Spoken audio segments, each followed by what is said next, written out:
There's two things that happen around this time of year, and that is the holidays and too many birthdays for me to keep up with. And when all of those require presents, it's extra stressful. That's why Uncommon Goods makes holiday shopping and birthday shopping stress-free and joyful, with thousands of one-of-a-kind gifts you can't find anywhere else.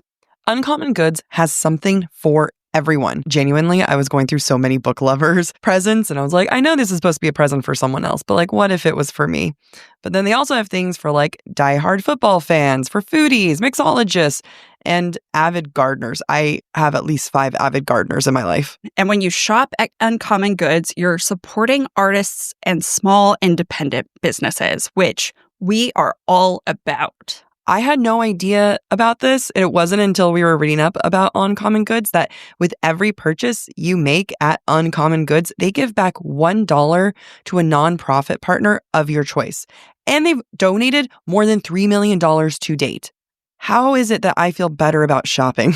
So shop early, have fun, and cross some names off your list today. To get 15% off your next gift, go to uncommongoods.com/BookTok. That's uncommongoods.com/BookTok. BookTalk for 15% off. Don't miss out on this limited time offer. Uncommon Goods. We're all out of the ordinary. I turned off news altogether. I hate to say it, but I don't trust much of anything. It's the rage bait. It feels like it's trying to divide people. If we got clear facts, maybe we could calm down a little. NBC News brings you clear reporting. Let's meet at the facts. Let's move forward from there. NBC News, reporting for America. Running a business comes with a lot of what-ifs. But luckily, there's a simple answer to them. Shopify. It's the commerce platform behind millions of businesses, including Thrive Cosmetics and Momofuku. And it'll help you with everything you need. From website design and marketing to boosting sales and expanding operations, Shopify can get the job done and make your dream a reality. Turn those what-ifs into... Sign up for your $1 per month trial at shopify.com/special offer.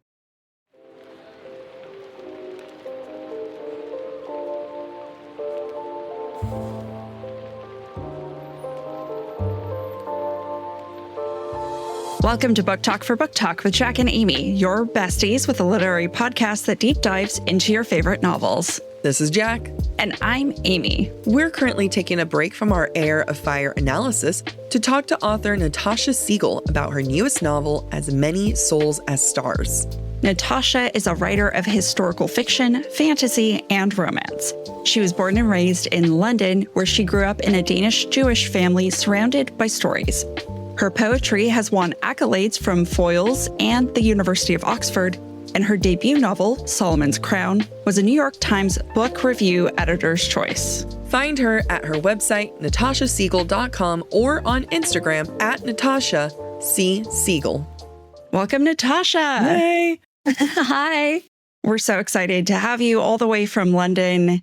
It is a sunny afternoon in London, which I'm very jealous. Who knows what we'll get in LA today. Probably sun, unfortunately. I say that with like pouting, like probably sun again.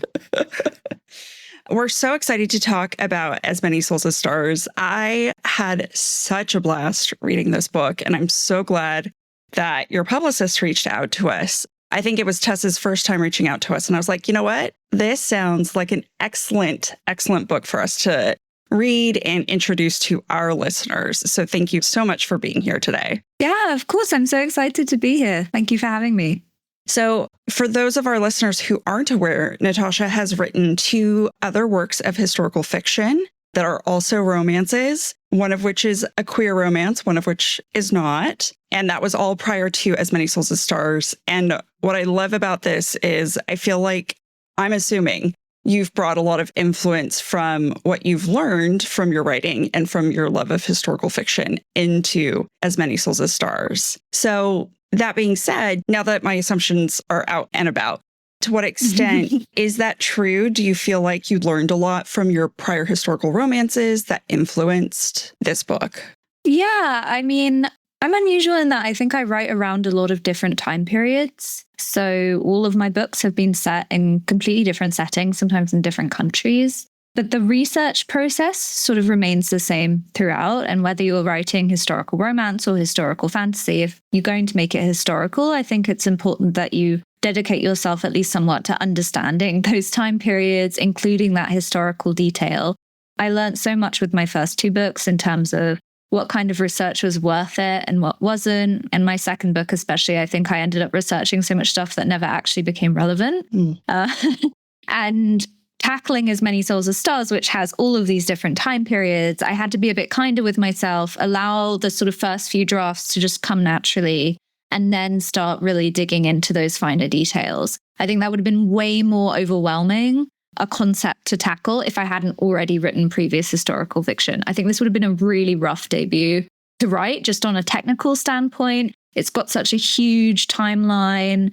It was a real undertaking. But I'm really grateful I got to sort of dip my toes in historical romance first, because I just love that genre. Like it's so important to me. And it was really important that As Many Souls as Stars also has a lot that it owes to historical romance as well as romantasy. Right? Like I loved playing around with those tropes, like the Regency Ball. That was such a wonderful thing to include, and something I never would have thought of if it hadn't been for all of the historical romance I've read and written. So yeah, it was really nice to bring that experience through. I think people don't realize how much historical romance has like shaped and formed romantasy as a whole. Yeah. And, you know, when you start going to these historical romance, and I'm not saying like for you, but like for the genre in general, where it's like, you know, forced marriage, even like a potential like one bed risque situation. But there's just so many things that stems from it. And so I think that this was been something to like almost like coming back to its origins in many ways, where it was combining of like, wait a minute, like reading historical romance kind of feels like stepping home in the romantasy realm. And then you brought in romantasy and it was like, this just feels right. Thank you. Yeah, I totally agree. I think that many of my favorite romantasy books owe a huge amount to historical romance that came before it. I think that is partially what's really unique about romantasy, and why I think it's worth splitting it up from fantasy romance, is that romantasy does have these conventions that come from a really long history of romantic fiction that really started, you know, with Pride and Prejudice and those sorts of things. And when you look at some historical romance like Bridgerton, I mean, it is almost essentially fantasy in terms of how much it differs from actual history and how much it plays with those ideas of escapism and catharsis. Those are very much also elements of the fantasy genre. So it felt like a really natural shift for me. It didn't actually really feel like I was writing in a completely different genre. It felt like a natural extension of what I'd already done. Yeah. And I think that's what makes As Many Souls as Stars unique, because even though you go in knowing it's a romance fantasy, it feels very strongly just like a romance. One of the characters just happens to not be of this realm per se, but I loved every moment of it. Off the wall question, now that you've written 2 prior books and different eras in As Many Souls of Stars, would you say you have a favorite era so far, or part of history that you've written in? I think what tends to happen with me is I come up with characters first, and then I think about who those characters are and what sort of setting would lend itself to their story. So in a weird way, I think that's partially why I've ended up with lots of different periods, and why it would be difficult for me to say, oh, I really love writing in this one time period, because I love my characters and I try to put them in scenarios that I think will help them grow and go through terrible trauma in a way that's entertaining. So, I mean, I would say I probably will never write something set after 1930. I love the sort of glitter and the romance of the eras before then. Not to say that wasn't around later, of course. No, I'll agree with it. It wasn't. Yeah, I think all my books need to involve dancing in some way, some kind of formal dance. So that actually also, I guess, provides a natural kind of limit to what time periods I'm going to cover. In my career as a historian, I really focused on the early modern. So from like the Tudor period to about 1800. And if I was forced to pick a time period I could only write in, it would probably be that. But I mean, that's the joy of being an author and not a historian, is I get to play around with like this huge landscape of different settings and places. And I really never want to give that up. Oh. So, As Many Souls as Stars is probably one of the best playful adaptations of the Faustian Bargain that we've definitely read. And not only does the bargain not take place until much later than one would expect, but the protagonist, Cybil, is adamantly against even making the bargain to begin with.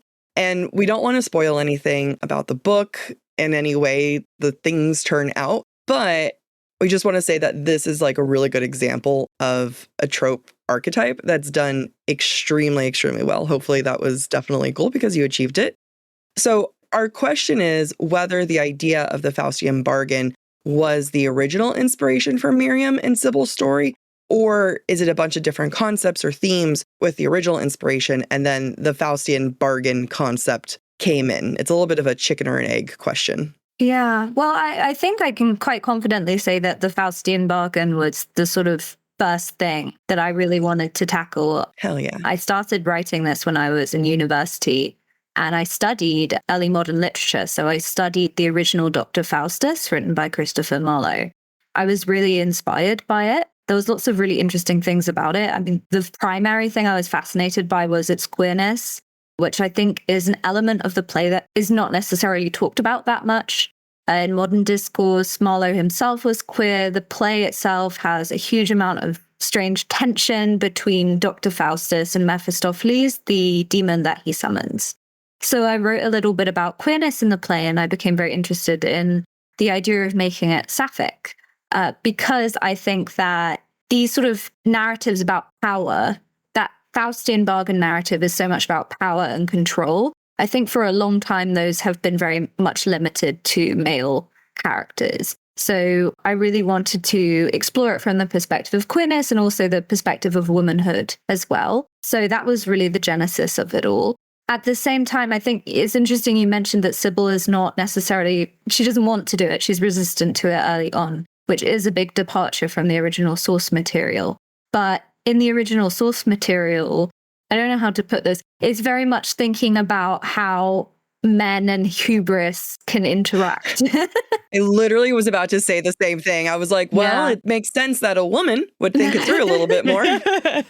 That's the thing. And I thought if I wanted to authentically depict a woman in that era as well, she would by nature, I mean, by the way that she's been raised, the sort of prejudices she's already experienced, she is by nature going to be cautious. She just isn't the sort of person, Cybil, who would dive headfirst into something. She doesn't want power for power's sake, which is a big difference between her and her father, who I think is much closer in many ways to the original Dr. Faustus figure.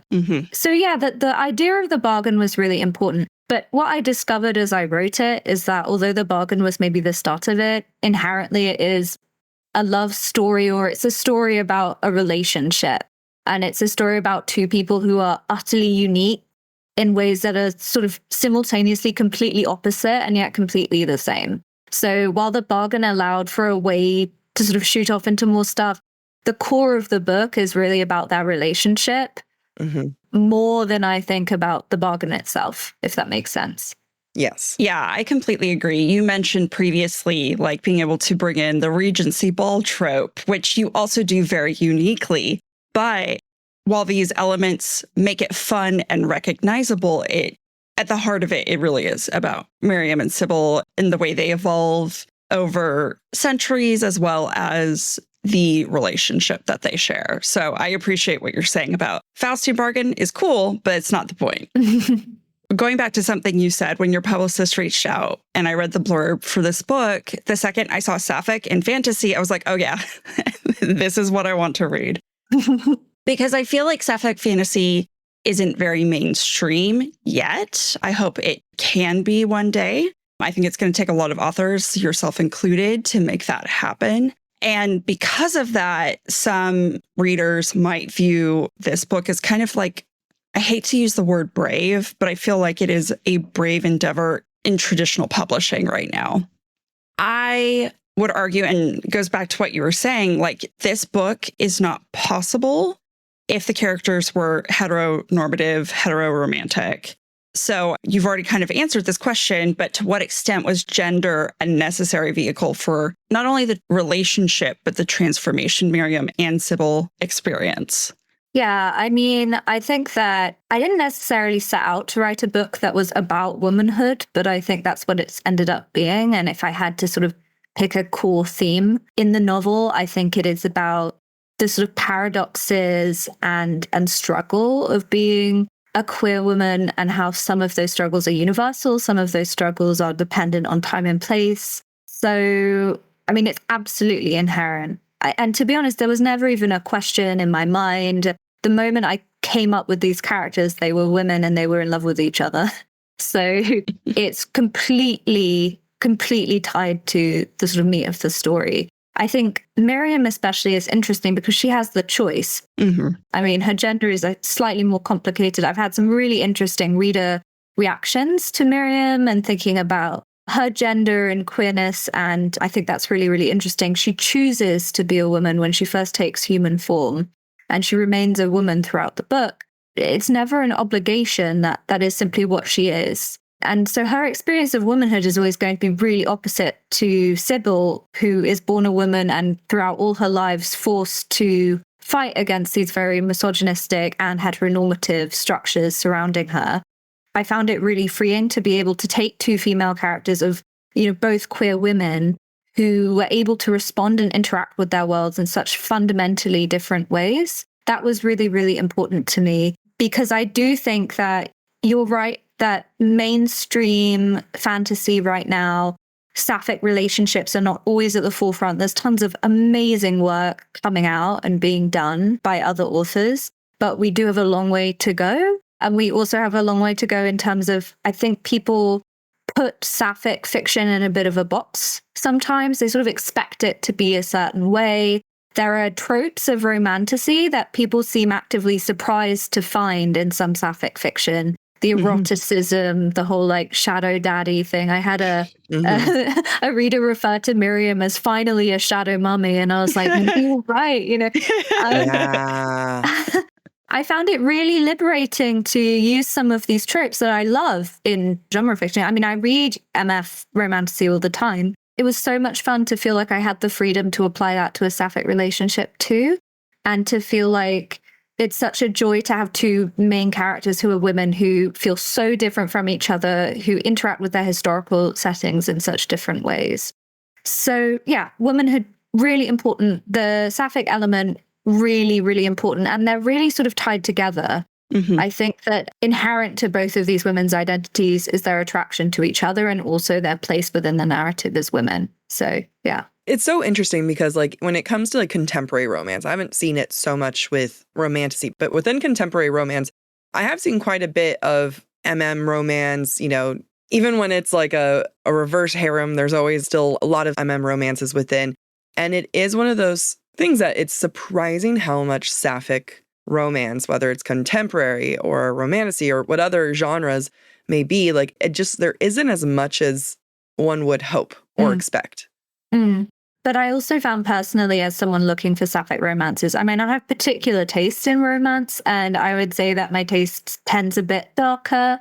I will happily admit I do read dark romances, and I felt in particular I was really yearning for more of those themes to be explored in sapphic romance. Again, there's some fantastic stuff that's starting to come out. But for a while, it was difficult to find sapphic romances that weren't rom-coms or YA, which are obviously all wonderful and need to exist. But I wanted that element of danger and that element of subversion that I love the most about the darker romantasy I read. I wanted to be able to access that with a sapphic couple. So that was a big aim in the book as well. And I'm really glad you did that, because I do fear, because I also seek out sapphic romances, and I personally am trying to work on some. Whether I'm achieving is not up for discussion at the moment. But one of my fears with sapphic romance is that everyone is so afraid of villainizing queer women, because women are already villainized all the time because of their selfishness, quote unquote, because they make choices to not have children or pursue danger or whatever the case is.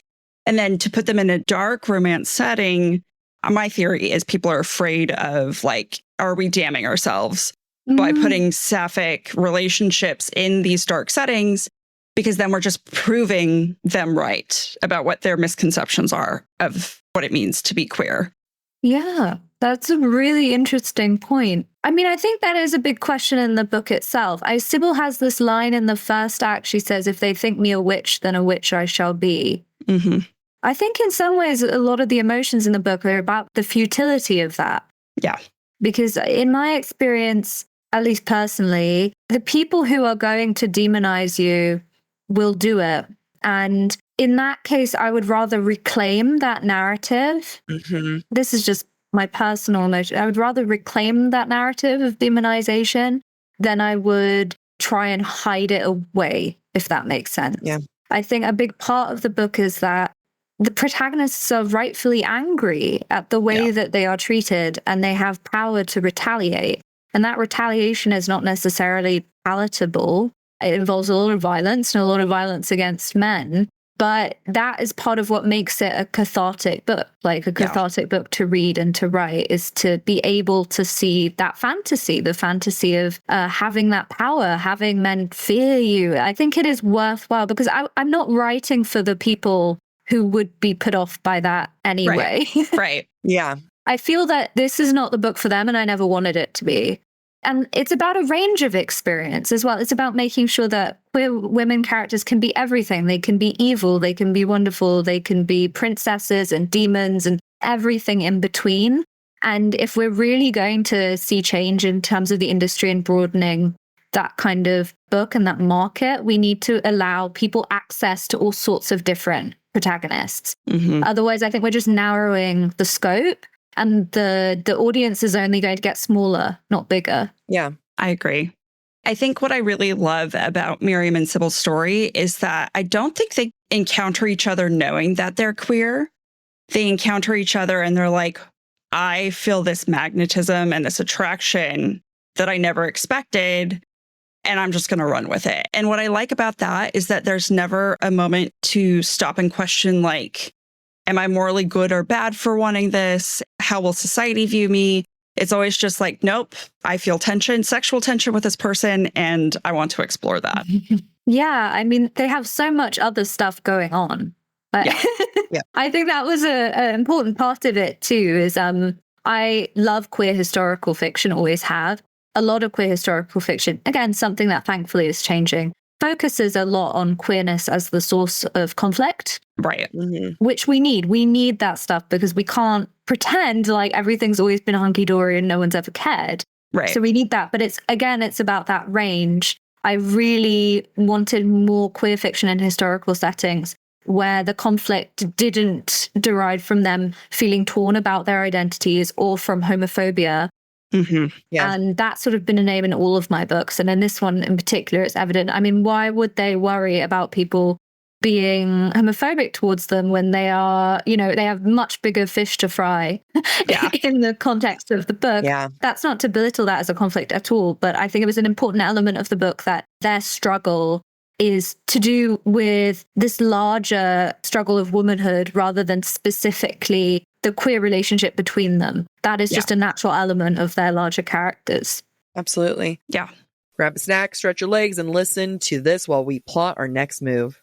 I went on vacation recently to this really cute beach coastal town, and there was so much walking and so many fashionable people there, and thank God I had my Walk Slim sneakers by Vionic. I love my Vionic Walk Slim sneakers. They come with orthotics, which I normally have to buy separately for my regular sneakers. I was seriously able to walk miles in these things and not complain once. That's a big deal, guys. I do complain quite often. Give me a reason to complain, and I will find it, but not with my Vionic. Vionic's exclusive VO Motion technology is what sets them apart. They've revolutionized medical orthotics, and they continue that science today by engineering shoes that help you feel confident and walk confident. They also have these amazing Uptown loafers that I have. They're soft suede and leather in warm autumn shades, so you really get to look as fashionable as you want. They even offer a 30-day guarantee so that that you can wear the shoes, love the shoes, or return the shoes within 30 days. You won't need to do that, though. What you do need is to use our code BookTok at checkout for 15% off your entire order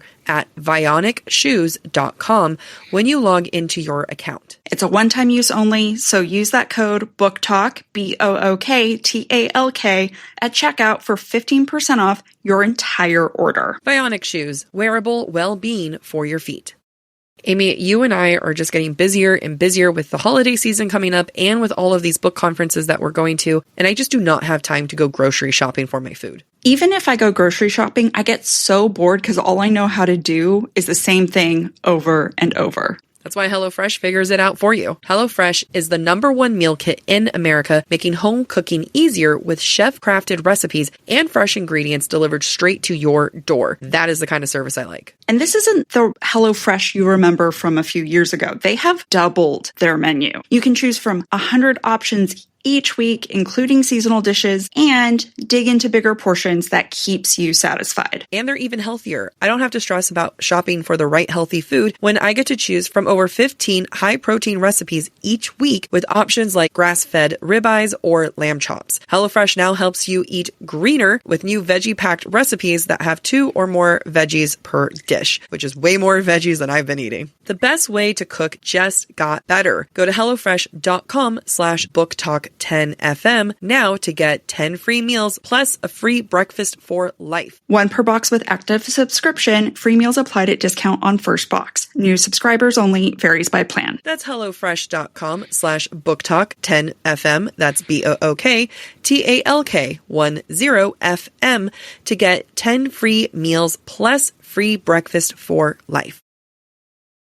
AG1 Next Gen is a daily health drink clinically shown to support gut health and fill in common nutrient gaps. What I love about AG1 is the live probiotics that are in the drink in addition to the 75 plus minerals and vitamins. I've tried the probiotic pills and it just doesn't work for me. You are a probiotic girl. I try so hard. My favorite part about AG1 Next Gen is the fact that they have multiple gold standard clinical trials. In an industry where not everyone invests heavily on research, AG1 Next Gen goes to great lengths to continually invest in rigorous peer-reviewed clinical trials. Not only does AG1 support gut health, it also boosts energy, provides daily nutrients, and supports your immune system. Head to drinkag1.com/booktalk to get a free welcome kit, including a bottle of vitamin D and free AG1 travel packs when you first subscribe. That's drinkag1.com/booktalk. BookTalk. There's 2 things that happen around this time of year, and that is the holidays and too many birthdays for me to keep up with. And when all of those require presents, it's extra stressful. That's why Uncommon Goods makes holiday shopping and birthday shopping stress-free and joyful, with thousands of one-of-a-kind gifts you can't find anywhere else. Uncommon Goods has something for everyone. Genuinely, I was going through so many book lovers presents and I was like, I know this is supposed to be a present for someone else, but like, what if it was for me? But then they also have things for like diehard football fans, for foodies, mixologists, and avid gardeners. I have at least 5 avid gardeners in my life. And when you shop at Uncommon Goods, you're supporting artists and small independent businesses, which we are all about. I had no idea about this. And it wasn't until we were reading up about Uncommon Goods that with every purchase you make at Uncommon Goods, they give back $1 to a nonprofit partner of your choice. And they've donated more than $3 million to date. How is it that I feel better about shopping? So shop early, have fun, and cross some names off your list today. To get 15% off your next gift, go to uncommongoods.com/BookTalk. That's uncommongoods.com/BookTalk. BookTalk for 15% off. Don't miss out on this limited time offer. Uncommon Goods. We're all out of the ordinary. I have been looking for a multivitamin for a really long time, and Ritual has actually always been on my list to check out. And I am so happy that we are partnering with them today because Ritual's essential multis have the nutrients most of us don't get from our food and all in their clean, absorbable forms. They're super heavily researched, and there's no shady additives or ingredients that do more harm to your body, which is exactly what I need because I already do enough harm to my body. And I'm right there with you. I use the Ritual Essential for Women 18 plus, but I also really love their daily protein because getting protein is a full-time job, and Ritual helps me. I've been loving their Synbiotic Plus gut health because, as all of you know, my gut hates me. It gives you the necessary prebiotics, probiotics, and postbiotics for a healthy system. Their Essential for Women 18 Plus multi contains 9 key nutrients in 2 delayed release capsules designed for optimal absorption per day. Ritual's multivitamins are vegan, non-GMO, project verified, gluten, and made allergen-free. And even if you don't think you need those things, trust me, you need those things. Instead of striving for perfect health, aim for supporting foundational health. Get 25% off your first month only at ritual.com/BookTok. Start Ritual or add Essential for Women 18 plus to your subscription today. That's ritual.com/BookTok. BookTalk for 25% off. A theme that really resonated with us is the idea of what a soul is and what it means to be human. It's both really beautiful and tragic, the way that you're exploring the concept of losing your humanity versus like finding that humanity within. Is there a message you hope your readers walk away with after experiencing Miriam and Cybil grapple with their own humanity, or rather lack thereof sometimes? An interesting, because I would say that speaking personally, I've not grappled much with the concept of a soul as part of my personal religious practice or anything like that. So I wouldn't say I wrote the book with the aim of exploring that necessarily. I think the idea of humanity throughout the whole book, both Miriam and Cybil are trying to define what it means to be human, right? Especially Cybil is really struggling with this concept. Does she count as a person? Is there something monstrous about her? Is that monstrosity something that makes her sort of inherently lesser? And then at one point, Miriam says to her, why do you aspire so much to humanity? What has humanity ever actually given you? I think that's maybe the question I want people to be walking away with is, in a weird way, how much does it matter? Yeah. The idea of the soul and the idea of our inherent humanity, is that really more significant? Are the lines we draw between personhood and animals and the world around us, are they really as strict and definitional as we want to believe? Because that's a question I ask myself all the time. I genuinely don't have an answer for it. But I think it's interesting because in the book as well, we have a lot of sentient shadows. I think a lot of fantasy is about asking, what if there was more out there? And what if our idea of a world where we've got the human bubble and then the everything else bubble, what if that is more artificial than we think? So that's the sort of idea I did want to grapple with. I'm really happy also to leave it up to readers about how much that soul matters and how much characters are changed by the presence or absence, so to speak. I purposefully wanted that to be vague because I think that's something that is really valuable to come to a conclusion on yourself. Yeah. Rather than it being explicitly on the page. I'll be interested to see how readers respond to their journey because I do feel like there's this very beautiful parallel. Their trajectories start at opposite ends and move towards each other and then continue to move past each other, right? And it's just this beautiful notion for Miriam of experiencing life through someone else's eyes and how that opens her eyes to humanity and teaches her things that she previously maybe disdained. And then for Cybil to experience trauma repeatedly over and over and to recall that trauma and the damage that it can do to one's experience or view of themselves. I think it's a really beautiful story, whether or not you intended for it to go in that direction. So I'll be very interested to see how your readers react.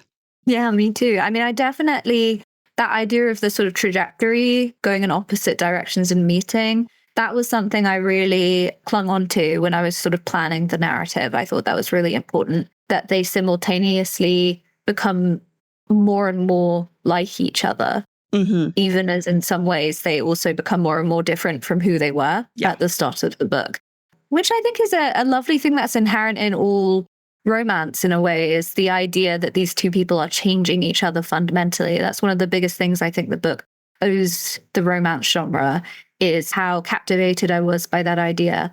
How much are they going to influence each other as they sort of orbit around each other, as they collide?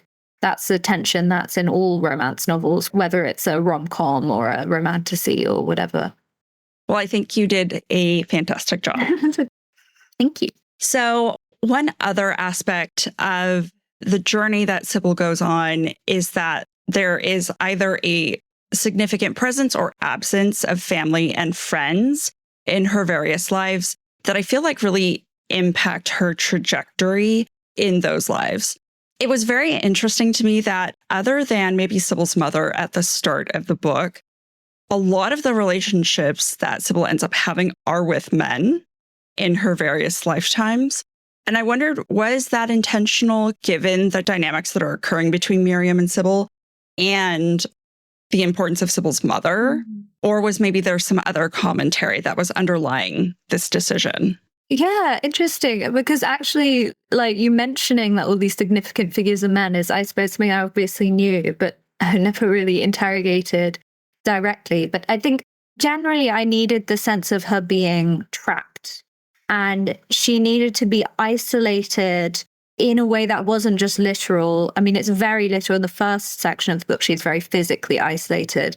But I think that also it's important that for Cybil, Miriam is her sole sort of point of contact in a way for understanding how a woman her age can interact with the world around her.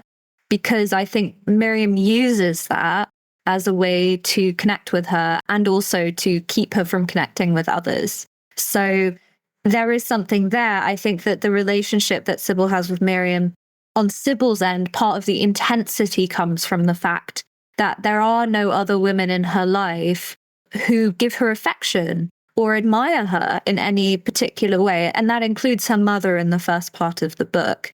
Her family have this long-standing superstition that daughters bring sort of calamity to their line. So it also makes sense to me that they would have a sort of ingrained avoidance of young women in general. And she really suffers for that in particular. So yeah, it does feel like a purposeful thing. It adds to that sense that she has no point of reference for how to be happy in her role. The only point of reference she has is someone else, Miriam, who is completely unbound by the society around her and can kind of do whatever she wants. Yeah. That's important for Cybil to start to understand that maybe she can't win the game. She can't just make herself become a woman people like. She has to leave it entirely and forge something new. I think if she had a really positive female role model that was working well within the society, that need to escape would be less pressing. So from a characterization point of view, I think it was necessary to keep her alone with Miriam in that way. That makes sense. I think also to some extent, it would almost be a distraction for Miriam, but also, I mean, you're the author. Why would I argue with you? But I would almost argue that I think in Esther's case, especially, to encounter or to be friendly with a woman who is succeeding in that society, I think would actually be even more harrowing for her because she just so strongly dislikes the society that she's in. I don't know. I find it very interesting, but I think it would also be distracting for Miriam, and Miriam's great. Why would you distract from her? No, but I think you're totally right. I mean, there is a pain there as well, especially in Esther's case, the second lifetime. She's waiting for something. She has this idea that she can fix herself. And then once she's done that, she can sort of live a normal life. And she's used that as a way to isolate herself from others. She's not built relationships because of that. And I think exactly as you say, there would be something very painful about spending regular time with someone who's genuinely happy in the position that she simply cannot succeed in. Yeah. So yeah, that's a big element as well.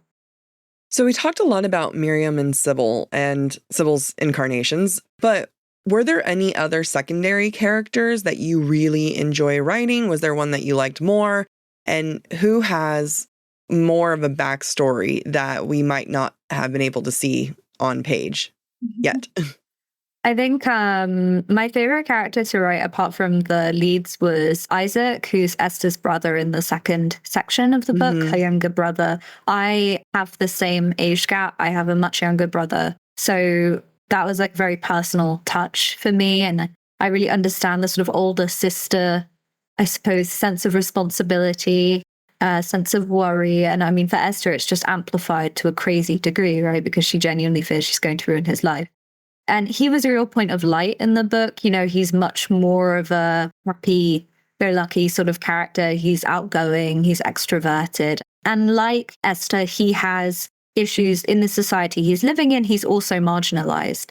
And he was important for me to write a marginalized character that's responding in a different way, because it's so important to not just make it sort of a monolithic, everyone in this historical society who isn't exactly the same has the exact same experience. I think it was really important for me to include two marginalized characters that had different experiences with working around that marginalization. So Isaac was really fun and really interesting to write. And it's kind of hinted he has more of a, I guess not a backstory, but a forward story, because in the later sections of the book, we learn that he goes on travels and he becomes quite a successful author.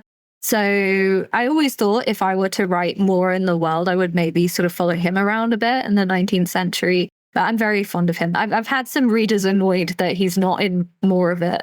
So I think he's a popular one. But then that would get you into past the 1930s. And then, you know, we can't do that.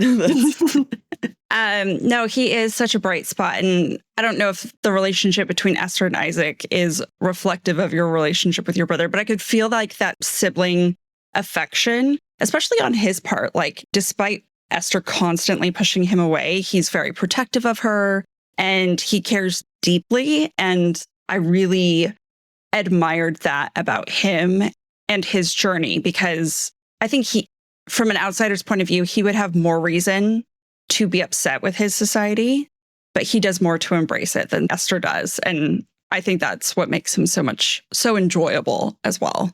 Yeah, I mean, I think it was important to show that Harding can have other characters who love her. Yeah. And it's not just Miriam as well, especially in like the first section of the book. Cybil is so isolated and she has no one really who worries about her apart from Miriam. I felt that it was important as the book progressed for her to meet others. It's the same in the third section with Walter.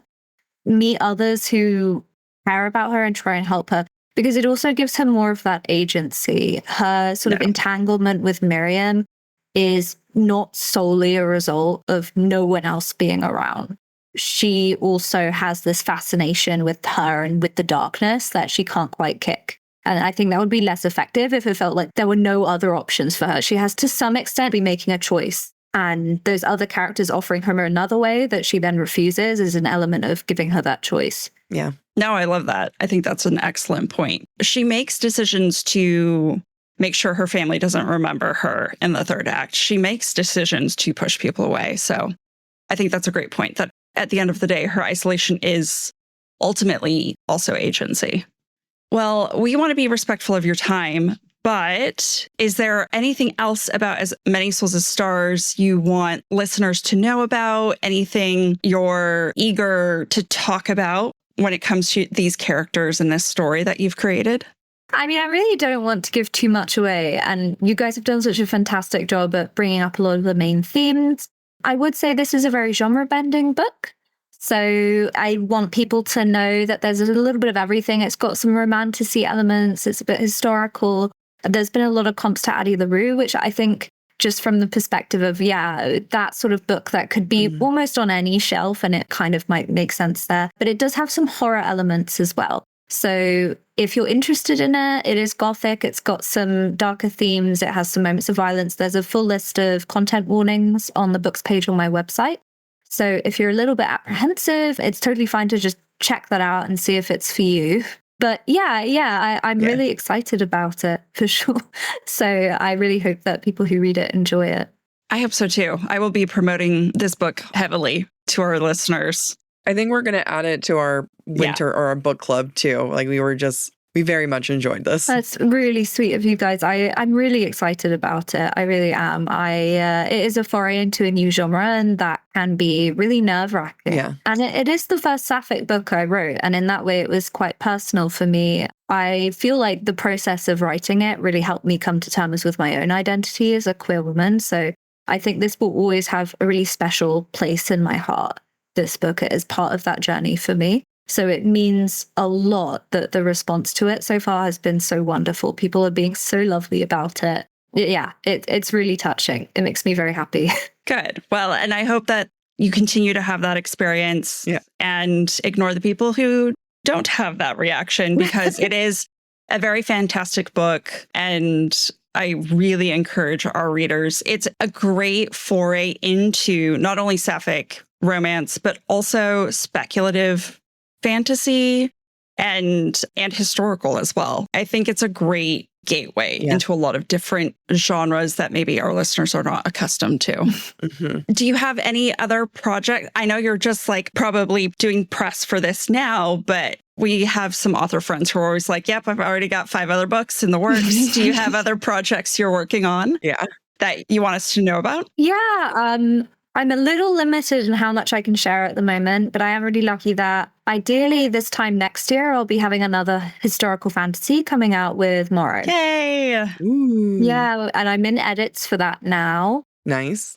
I know that's a chaotic time, so good luck. Yeah, and it's got all of the good stuff that's in all my books. It's the main MF pairing, but it's queer as all my books are. My books will always have queer protagonists in them, regardless of what the main gender dynamic is. It's a sort of dark Rococo fairy tale. That's about as much as I can say right now. Ooh. It's, I would say, if As Many Souls as Stars is my book about being angry, then I think this next one is my book about being hopeful. I fell very deeply in love a few years ago, and this book is the one I wrote to express all those feelings. So it's my little love poem of a book, and I'm really excited to share it with people. But I can't talk too much about it yet. Hopefully next year, maybe I can come back. Yes, we would love to have you back. And we can chat about it then. Oh, yes. Yes, please. I'm very excited. I will definitely be keeping up with you.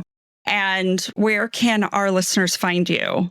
Yes, so I am on Instagram, Natasha Siegel. So please find me there. I don't use a lot of social media, I have to be honest. I'm like an old lady. I find it quite difficult. I'm also on, I have a website, and there's news about events and things like that will be on my website. And you can also sign up to the newsletters for my imprints. So that's William Morrow in the US. If you're anywhere else, then it will be Bloomsbury, UK. They're really good about shooting out messages about events that are coming up, about special editions, all of that kind of thing. So if you're interested, then keeping up with those accounts is also really helpful. But everything will be on my Instagram. I do keep up on that account. So amazing. Well, thank you so much. We really appreciate you taking the time. We can't wait to see you again next year, and we can't wait to read more. Thank you. Thank you so much for having me. Thank you. Bye.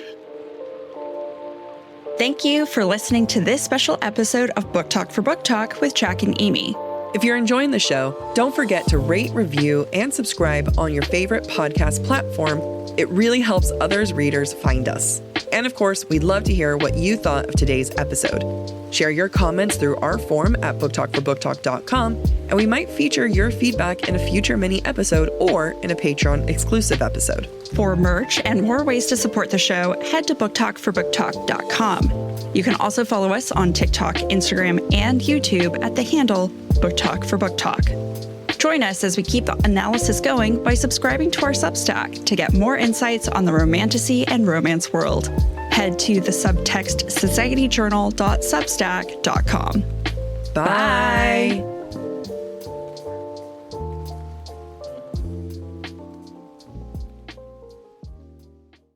AG1 Next Gen is a daily health drink clinically shown to support gut health and fill in common nutrient gaps. What I love about AG1 is the live probiotics that are in the drink, in addition to the 75 plus minerals and vitamins. I've tried the probiotic pills and it just doesn't work for me. You are a probiotic girl. I try so hard. My favorite part about AG1 Next Gen is the fact that they have multiple gold standard clinical trials. In an industry where not everyone invests heavily on research, AG1 Next Gen goes to great lengths to continually invest in rigorous peer-reviewed clinical trials. Not only does AG1 support gut health, it also boosts energy, provides daily nutrients, and supports your immune system. Head to drinkag1.com/booktalk to get a free welcome kit, including a bottle of vitamin D and free AG1 travel packs when you first subscribe. That's drinkag1.com/booktalk. BOOKTALK.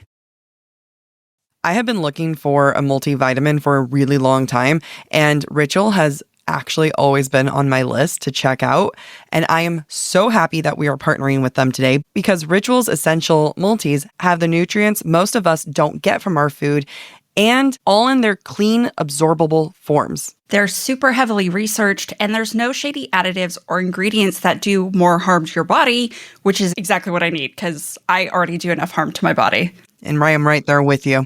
I use the Ritual Essential for Women 18+, but I also really love their daily protein because getting protein is a full-time job, and Ritual helps me. I've been loving their Synbiotic Plus gut health because, as all of you know, my gut hates me. It gives you the necessary prebiotics, probiotics, and postbiotics for a healthy system. Their Essential for Women 18+ multi contains 9 key nutrients in 2 delayed release capsules designed for optimal absorption per day. Ritual's multivitamins are vegan, non-GMO, project verified, gluten, and made allergen-free. And even if you don't think you need those things, trust me, you need those things. Instead of striving for perfect health, aim for supporting foundational health. Get 25% off your first month only at ritual.com/booktalk. Start Ritual or add Essential for Women 18+ to your subscription today. That's ritual.com/booktalk. BOOKTALK for 25% off.